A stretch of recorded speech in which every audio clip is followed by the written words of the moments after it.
Shalom, selamat pagi Bapak Ibu Saudara yang terkasih dalam Tuhan. Berjumpa kembali di Selamat Pagi Bapak. Pagi hari ini kita mau datang dalam hadirat Tuhan kembali untuk menaikkan pujian kita, untuk menaikkan penyembahan kita. Kita akan masuk dalam hadirat Tuhan. Kita mau berdoa. Tuhan Yesus, terima kasih buat pagi hari ini. Terima kasih buat penyertaan Tuhan dari malam hari hingga pagi hari ini. Kami boleh dalam keadaan sehat semua karena berkat penyertaan Tuhan dalam kehidupan kami. Sebentar kami akan menaikkan pujian kami di hadapan Tuhan. Kiranya Tuhan berkenan atas setiap pujian kami, dan kiranya Tuhan bertata dalam pujian kami. Terima kasih Tuhan, terima kasih Yesus. Hanya dalam nama Tuhan Yesus Kristus kami sudah berdoa dan mengucap syukur. Haleluya, amin. Kita menaikkan pujian kita dengan sepenuh hati. Kita mau menyembah Tuhan.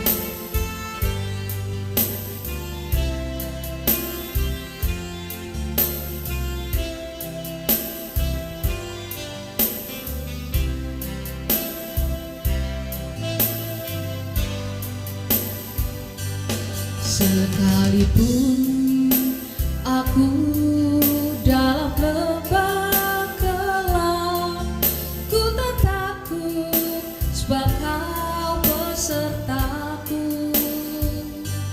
Sekalipun badai topan datang menerpa, ku tak gentar sebab Kau di sisiku.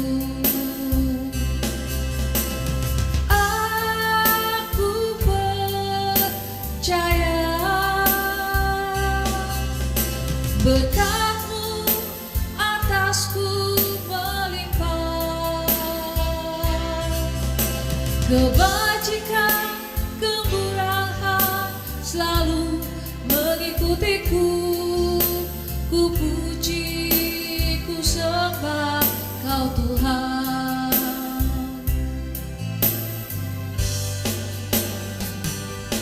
Sekalipun aku dalam lembah gelap, ku tak takut sebab Kau besertaku. Sekalipun badai topan datang menerpa, ku tak gentar sebab Kau di sisiku.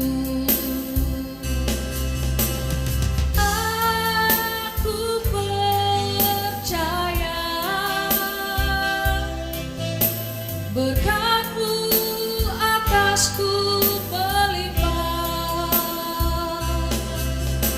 kebajikan, kemurahan selalu mengikutiku. Ku puji, ku sembah Kau Tuhan. Aku percaya berkat-Mu atasku melimpah, kebajikan, kemurahan selalu mengikutiku. Ku puji, ku sembah Kau Tuhan. Aku percaya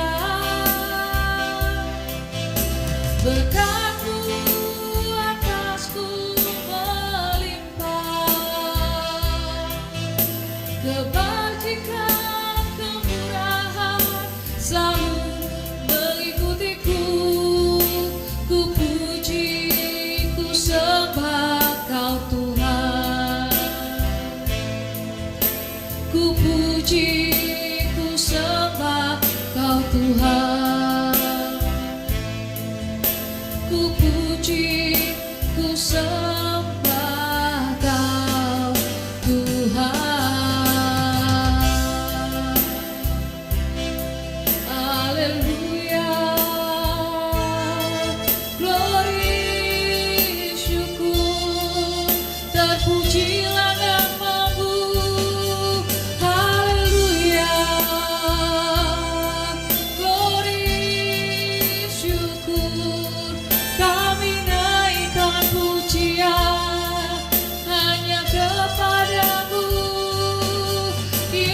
Berkat-Mu atasku melimpah,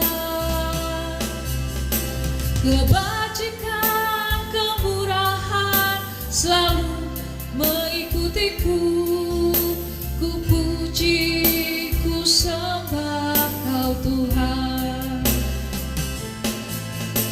Ku puji, ku sembah Kau Tuhan. Kami mengucap syukur Tuhan untuk pagi hari ini. Kami sudah naikkan pujian kami di hadapan Tuhan. Kiranya Tuhan disenangkan. Dan sebentar Tuhan kami akan mendengarkan firman Tuhan. Kiranya Tuhan yang memberkati setiap hati kami untuk dapat menerima setiap firman Tuhan dengan tanah hati yang subur. Terima kasih Tuhan. Di dalam nama Tuhan Yesus kami sudah berdoa dan mengucap syukur. Haleluya. Amin. Shalom, selamat pagi Bapak Ibu Saudara yang dikasihi Tuhan. Berjumpa kembali dalam program Selamat Pagi Bapa. Dan kali ini kita akan bersama-sama merenungkan satu renungan firman Tuhan yang saya berharap dan berdoa mampu membawa kita semakin dalam memahami Kristus yang adalah hikmat bagi kita. Kita akan bersama-sama membuka Alkitab kita dalam 1 Korintus pasal yang pertama, ayat 19 sampai dengan ayat yang ke-20. 1 Korintus 1 ayat 19 sampai 20. Saya akan bacakan dan Bapak Ibu Saudara memperhatikan baik-baik di Alkitab masing-masing. 1 Korintus 1 ayat 19 sampai 20. Karena ada tertulis, Aku akan membinasakan hikmat orang-orang berhikmat dan kearifan orang-orang bijak akan kulenyapkan. Di manakah orang yang berhikmat? Di manakah ahli Taurat? Di manakah pembantah dari dunia ini? Bukankah Allah telah membuat hikmat dunia ini menjadi kebodohan? Nah, ayat yang baru saja kita baca ini menyiratkan bahwa hikmat dan kekuatan manusia itu ada batasnya. Hikmat dan kekuatan manusia itu sangat-sangat terbatas. Sehingga apabila kita berpikir untuk kita mengandalkan hikmat kita sendiri, alih-alih mengandalkan hikmat Tuhan, kita berpikir untuk lebih mengandalkan kekuatan kita sendiri dibandingkan mengandalkan kekuatan Tuhan, maka kita sedang menyandarkan diri pada sesuatu yang sangat terbatas sifatnya. Sementara Allah menawarkan hikmat dan kekuatan Allah dalam pribadi Yesus yang maha kuasa dalam segala perkara. Oleh karena itu, renungan pagi hari ini saya rindu untuk boleh menyampaikan sesuatu kepada Bapak Ibu Saudara. Mari kita menyadari untuk tidak menaruh harapan kita, untuk tidak mengandalkan diri kepada hikmat dan kekuatan kita sendiri, ataupun kepada hikmat dan kekuatan orang lain. Karena baik diri kita maupun orang lain adalah sama-sama seorang manusia yang memiliki batas. Tapi lebih baik mari kita mengandalkan diri kepada hikmat dan kekuatan Allah. Kenapa Allah tidak menginginkan atau menghendaki? Allah tidak ingin, Allah melarang, Allah bersedih, Allah berduka ketika melihat anak-anaknya mengandalkan hikmat dan kekuatannya sendiri. Memang ketika kita mengandalkan hikmat dan kekuatan kita sendiri, hal ini mendukakan hati Tuhan. Hal ini melukai hati Tuhan. Karena tentu Tuhan merindukan anak-anaknya bergantung hanya kepadanya. Akan tetapi, sebagaimana orang tua kita melarang kita melakukan sesuatu yang berbahaya demi kebaikan kita, anak-anaknya. Demikian pula Allah Bapa di surga. Ketika Allah melarang kita untuk mengandalkan hikmat dan kekuatan kita sendiri. Ketika Allah tidak menginginkan, tidak menghendaki anak-anaknya mengandalkan hikmat dan kekuatan kita sendiri. Tidak hanya karena itu melukai hati Allah, tapi lebih karena hal itu bisa berdampak buruk bagi kita, anak-anaknya. Hikmat Allah memahami, menyelami bahwa manusia tidak mungkin bisa bertahan dengan mengandalkan kekuatannya sendiri. Terlebih dalam satu hal, satu perkara yang dari tahun ke tahun, dari masa ke masa, dari abad ke abad, coba untuk dipecahkan manusia, tetapi tidak kunjung juga tiba jawabannya, sampai ketika akhirnya menurut Allah Bapa genap waktunya, maka Allah mengirimkan putranya, yaitu Yesus Kristus, menjadi jawaban bagi permasalahan ini. Permasalahan apakah itu?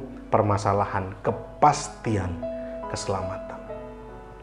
Tuhan berkata bahwa Tuhan akan membinasakan hikmat orang-orang berhikmat, kearifan orang-orang yang bijak akan Tuhan lenyapkan hingga tak bersisa.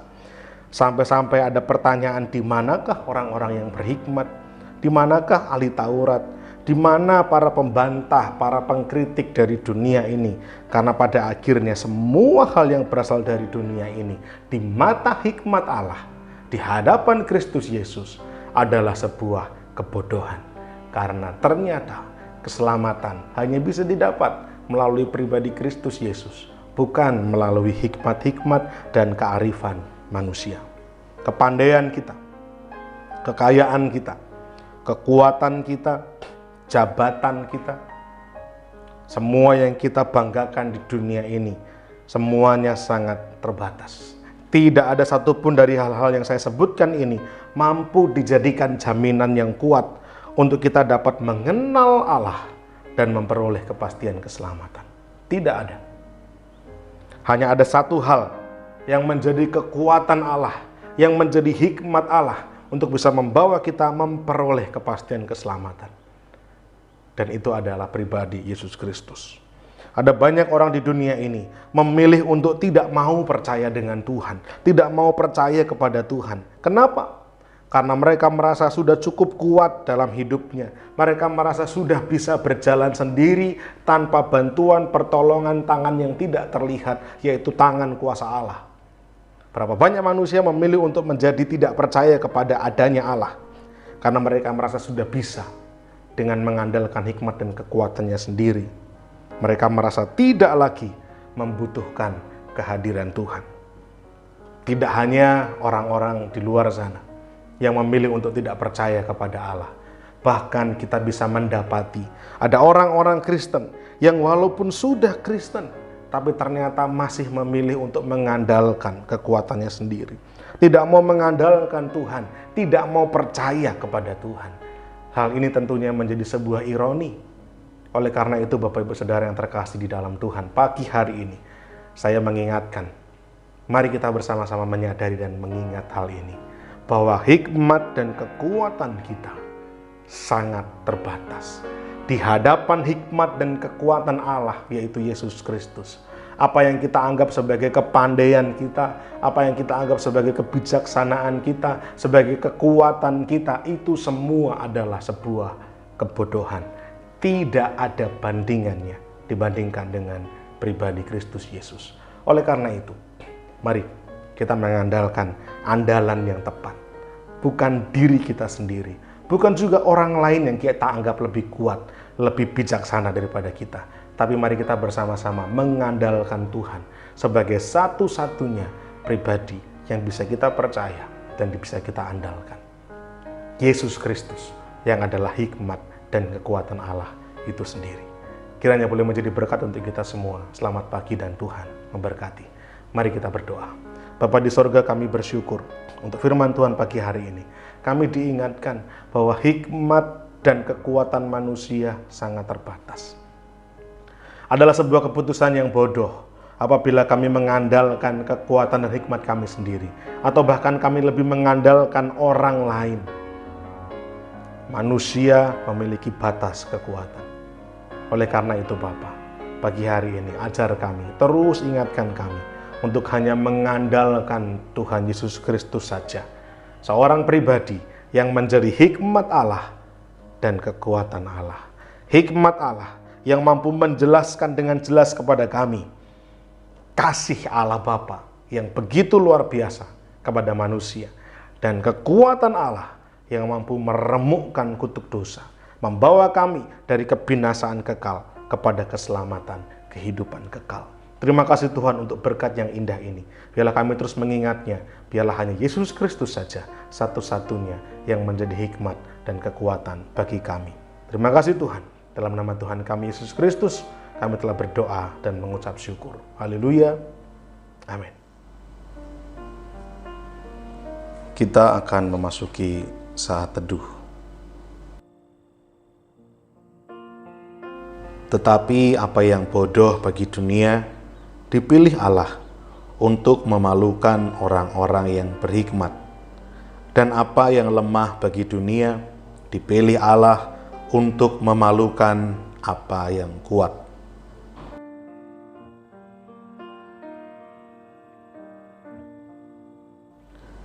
Dan apa yang tidak terpandang dan yang hina bagi dunia, dipilih Allah, bahkan apa yang tidak berarti, dipilih Allah untuk meniadakan apa yang berarti.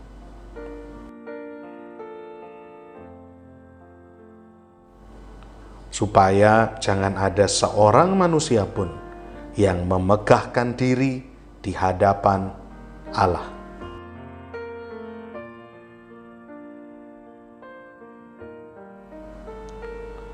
Tetapi oleh Dia, kamu berada dalam Kristus Yesus, yang oleh Allah telah menjadi hikmat bagi kita.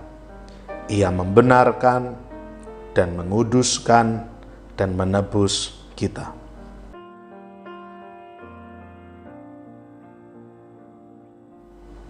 Karena itu seperti ada tertulis, barang siapa yang bermegah, hendaklah ia bermegah di dalam Tuhan.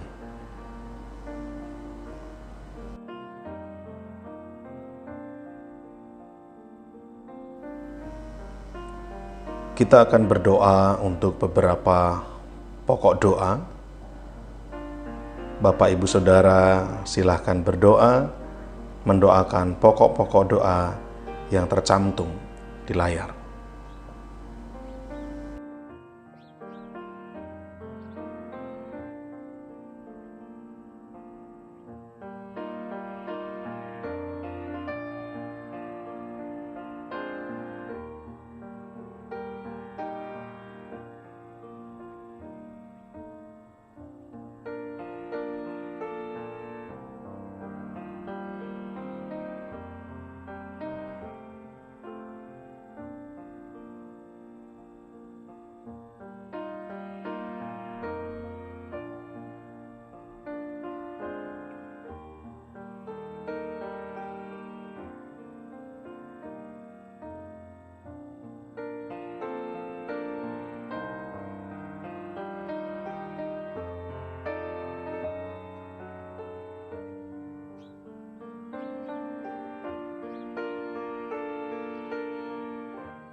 Bapa kami yang di sorga, dikuduskanlah namamu, datanglah kerajaanmu, jadilah kehendak-Mu di bumi seperti di sorga.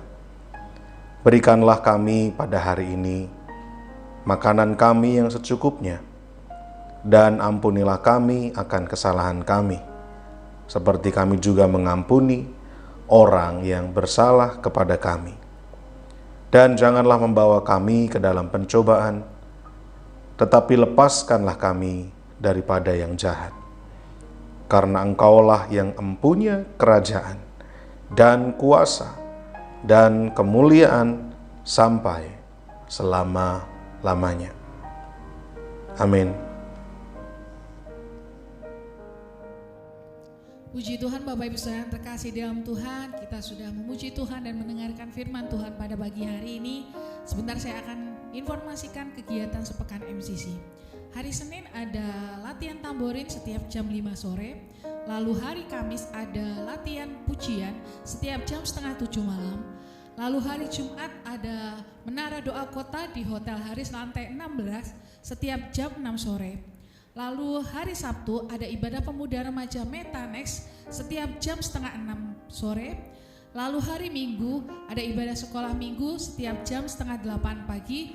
Dan jam 5 sore kita akan berjumpa kembali di ibadah umum MCC. Demikian informasi sepekan MCC. Kita mau akhiri ibadah pada pagi hari ini. Kita mau tutup ibadah pada pagi hari ini dengan berdoa. Mari kita berdoa. Tuhan Yesus, terima kasih buat berkat Tuhan pada pagi hari ini. Kami sudah menaikkan pujian kami sudah mendengarkan firman-Mu. Kiranya firman-Mu boleh menjadi kekuatan untuk kami menjalani hari-hari kami. Dan kiranya Tuhan hari ini, pagi hari ini kami menyerahkan kehidupan kami ke dalam tangan Tuhan. Dari pagi hingga malam hari nanti dalam penyertaan dan perlindungan Tuhan. Dan kiranya Tuhan yang menuntun kehidupan kami. Terima kasih Tuhan. Di dalam nama Tuhan Yesus kami sudah berdoa dan mengucap syukur. Haleluya. Amin.